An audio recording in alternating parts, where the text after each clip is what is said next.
अगर आपने Indian coast guard में आपके सामने हाजिर, उन्होंने टीआई डिप्लोमा रेलवे की तैयारी कर रहे हैं और उन्हीं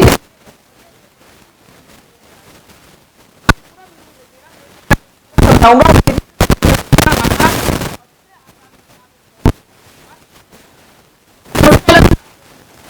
कोस्ट गार्ड में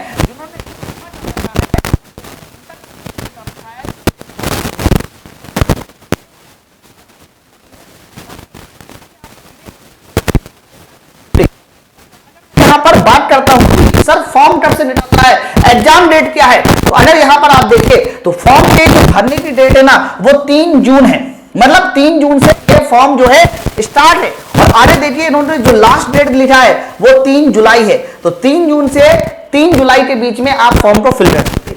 बच्चों जनरल ओबीसी के लिए सिर्फ और सिर्फ 300 रुपए है और एसटी एसटी वालों के लिए कोई फीस नहीं। बच्चों अगर फॉर्म के एग्जाम डेट की बात करते हैं तो इसका पहला जो एग्जाम होगा वो सितंबर 2024 में होगा, सेकेंड स्टेज का जो एग्जाम होगा वो नवंबर 2025 में होगा और ये जो थर्ड स्टेज का एग्जाम होगा मेरे भाई ये अप्रैल 2024 में।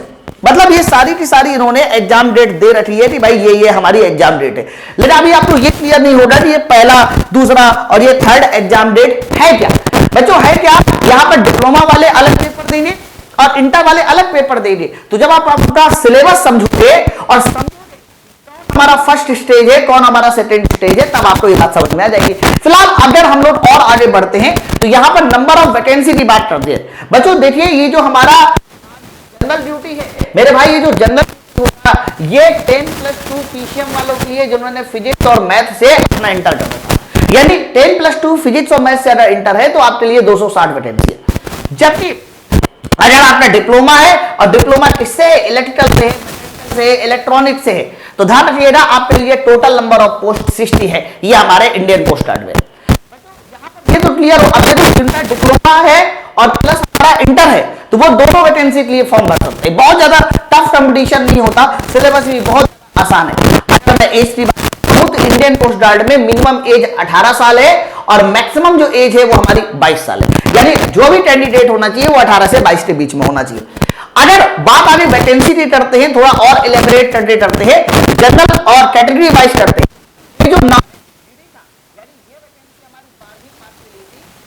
102, ईडब्ल्यूएसटी 25, ओबीसी 82, एसटी 10, एससी 41 और टोटल देखिए हमारी 260। अगर यहां पर हम लोग ब्रांच वाइज कैटेगरीज करते हैं, मैकेनिकल हो गया, इलेक्ट्रिकल हो गया, इलेक्ट्रॉनिक हो गया, तो मैकेनिकल की पोस्ट है वो सबसे ज्यादा है, यानी 33 नंबर ऑफ पोस्ट मैकेनिकल की है मेरे भाई। 33 बहुत डिप्लोमा वाले कैटेगरी की है आपको बता दूं, और वो भी मैकेनिकल जैसे। इलेक्ट्रिकल के लिए 18 है, यहां पर अगर बात करते हैं कि यांत्रिक इलेक्ट्रॉनिक कितनी है तो यहां पर बता हूं। अच्छा बच्चों यहां से ये तो क्लियर हो गया नंबर ऑफ पोस्ट कितनी है जनरल वाइज कैटेगरी वाइज, और इसके अलावा हमें ब्रांच वाइज भी पता चल गया। लेकिन एग्जाम कैसे होगा, एग्जाम में क्या क्या पूछा जाएगा, तो एग्जाम में जाने के लिए वापस से मुझे नोटिफिकेशन की कंप्लीट जानकारी लेनी होगी। ये देखिए यहां पर मैंने पूरी की पूरी नोटिफिकेशन को ओपन कर रखा। बेसिक बातें मैंने आप लोगों को बता दी है कि कौन कौन से ब्रांच वाले फॉर्म भरेंगे, किस जोन से कितनी वैकेंसी है, ये सारी डिटेल आपको अंदर मिल जाएगी। मैं मेन आप लोगों को सबसे पहले तो आप देखिए यही स्टार्ट हो जाता है, candidate has take the following depending on post. सबसे पहले तो आपको मैं बता दूं ये जो आपका नाविक है, नाविक का मतलब हो गया इंटर वाला बच्चा, तो जो भी हमारा इंटर वाला बच्चा है उसको दो तरह के यानी सेक्शन 1 और सेक्शन 2, सेक्शन 1 और सेक्शन 2 ये पास करना होगा यानी इंटर वाले बच्चे को। ठीक है बच्चों, अगर आपने मैकेनिकल या डिप्लोमा कर रखा है तो आपको पहला वाला टेस्ट तो पास करना ही होगा, प्लस थर्ड, है ना, इसी तरह से फोर्थ, इसी तरह से फिफ्थ। हालांकि थर्ड फोर्थ फिफ्थ सेम है, मैं बताऊंगा अभी क्या है। बस ये देखिए कि सब में पहला वाला सब में कॉमन है, यानी सेक्शन नंबर 1 को देना ही देना है। बस इंटरमीडिएट वाले के लिए सेक्शन नंबर 2 है, इलेक्ट्रिकल वाले के लिए 3rd है, इसके बाद जो है हमारे इलेक्ट्रॉनिक वाले के लिए 4th है और मैकेनिकल वाले के लिए 5th। सर सेक्शन 1 में क्या आएगा, सेकंड में क्या आएगा, थर्ड में क्या आएगा, उसे भी सुन लीजिए। उसके अलावा पहले मैं आपको मिनिमम नंबर बता दूं, जब भी कभी आप मिनिमम नंबर की बात करना तो यूआर कैटेगरी के लिए जो मिनिमम नंबर, अच्छा इन्होंने मिनिमम के साथ बात की है, तो सेक्शन थर्ड में पासिंग मार्क की बात हो रही है, तो सेक्शन फर्स्ट में मिनिमम 30 है और सेक्शन सेकंड में मिनिमम 20 है, यानी दोनों को मिला के 50 होने चाहिए। SC ST के लिए सेक्शन फर्स्ट में मिनिमम 27 है और सेक्शन सेकंड में मिनिमम 17 है। ऐसे ही देखिए सबके मिनिमम और मैक्सिमम लिखे, लेकिन सेक्शन 1 क्या है, सेक्शन थर्ड क्या है, यह आपको समझना जरूरी है। और इसके लिए मैं और आगे आपको ले चलता हूं। यहां पर देखिए अब हमारा कंप्लीट सिलेबस आ गया, सेक्शन फर्स्ट सेकंड थर्ड सब कुछ। बच्चों अगर मैं यहां पर बात करता हूं तो देखिए जरा ध्यान से, अगर मैं सेक्शन फर्स्ट की बात करता हूं तो सेक्शन फर्स्ट सब में कॉमन था, तो सेक्शन फर्स्ट में क्या आएगा, 20 नंबर की मैथ आएगी, 10 नंबर साइंस आएगा, 15 नंबर रीजनिंग आएगा, 10 क्वेश्चन 15 नंबर इंग्लिश आएगा, 10 रीजनिंग आएगा, 5 जीके आएगा। टोटल नंबर ऑफ देखिए क्वेश्चन हमारे 60 है। ये जो 60 है ना, ये वही वाला है एसएससी वाला जो आप पढ़ते हैं मैथ, वही वाली बैच है, इंग्लिश भी वही वाली है और साइंस जो आएगी वो 10वीं सिलेबस की आएगी। टोटल आपको 45 मिनट में समय मिलेगा और 45 मिनट में टोटल 60 क्वेश्चन करने। और ये हमारा सेक्शन फर्स्ट है जो सबको देना ही देना है, यानी चाहे वो इंटर वाला बच्चा हो या डिप्लोमा वाला बच्चा हो, सबको देना है।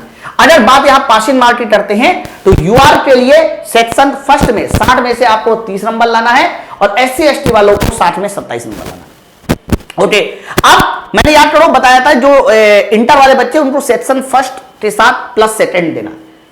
अब फर्स्ट के साथ सेकंड दे दे तो सेकंड पेपर ही इंपॉर्टेंट है, फर्स्ट वाला सबको निकाल लेंगे भाई।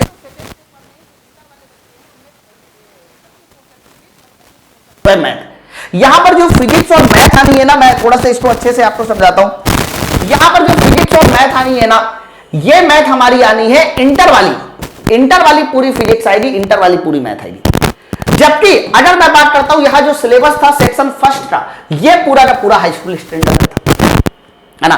अब जो वाले स्टूडेंट है मतलब इंटर वाले स्टूडेंट को क्या देना है, तो इंटर वाले स्टूडेंट को सेक्शन फर्स्ट देना है प्लस सेक्शन सेकंड देना है।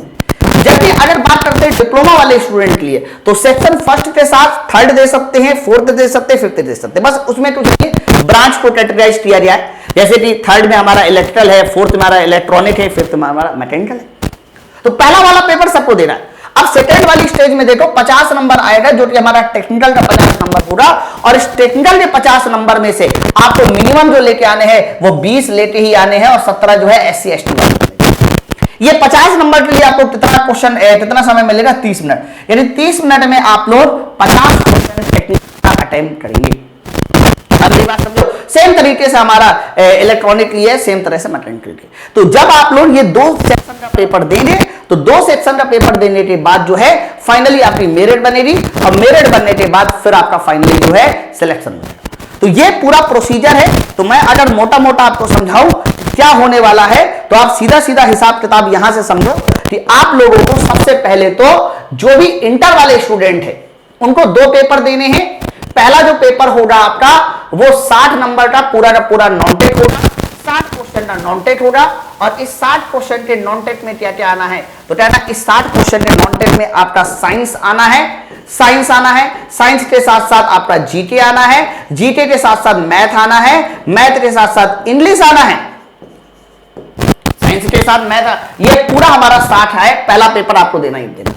उसके साथ साथ आपको सेकंड पेपर भी देना है इंटर वाले बच्चों को। सेकंड पेपर में क्या आना है सर, 50 क्वेश्चन आने हैं, जिसमें 25 हमारे किसके होंगे, इसमें 50 क्वेश्चन आएंगे सर, 25 हमारे फिजिक्स के होंगे और मेरे भाई 25 हमारे किसके होंगे, मैथ के क्वेश्चन होंगे। ये तो हमारा इंटर वाले बच्चों का हो गया। लेकिन जिन बच्चों ने डिप्लोमा कर रखा है, जिन्होंने क्या कर रखा है, डिप्लोमा कर रखा है, तो डिप्लोमा करने वाले स्टूडेंटों को क्या करना है, तो कहना उन्हें फर्स्ट देना है। फर्स्ट हमारा सब में सेम है और प्लस बताइए क्या देना है, सेकंड देना है। सेकंड बोल दो, थर्ड बोल दो, फोर्थ बोल दो, कुछ भी बोल दो उसको, है ना। तो आप इसको चाहे सेकंड ही बोल दीजिए। इसमें 50 क्वेश्चन जो है वो किसका देना है मेरे भाई, 50 क्वेश्चन इसमें टेक्निकल का होगा। तो अगर आप डिप्लोमा से हैं तो आपको 2 पेपर देने हैं और अगर आप इंटर से तो भी आपको 2 पेपर देने। पहला वाला जो पेपर होगा वो हमारा सब में सेम होगा, साइंस, जीके, मैथ और इसके साथ साथ हमारा क्या होगा, इंग्लिश होगा। तो आई थिंक आपको मेरी बात एकदम समझ में आ रही होगी। मैथ, साइंस, रीजनिंग भी है थोड़ा सा, यहां पर मैंने रीजनिंग भी नहीं लिखा तो मैं लिख दे रहा हूं, तो यहां पर एक पॉइंट और आएगा जो हमारा होगा रीजनिंग का। और सबका मिला के कह सकते हो टोटल कितने क्वेश्चन हो रहे हैं यहां पर? 60 क्वेश्चन।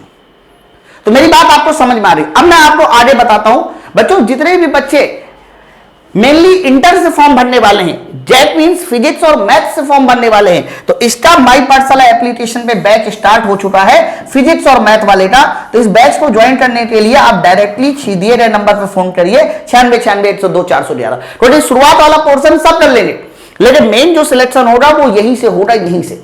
ठीक है, तो चलो फिर कैसी लगी जानकारी नीचे कमेंट सेक्शन में और बताइए, और इसी तरह की नई नई नोटिफिकेशन की जानकारी के लिए सब्सक्राइब करें माई पाठशाला।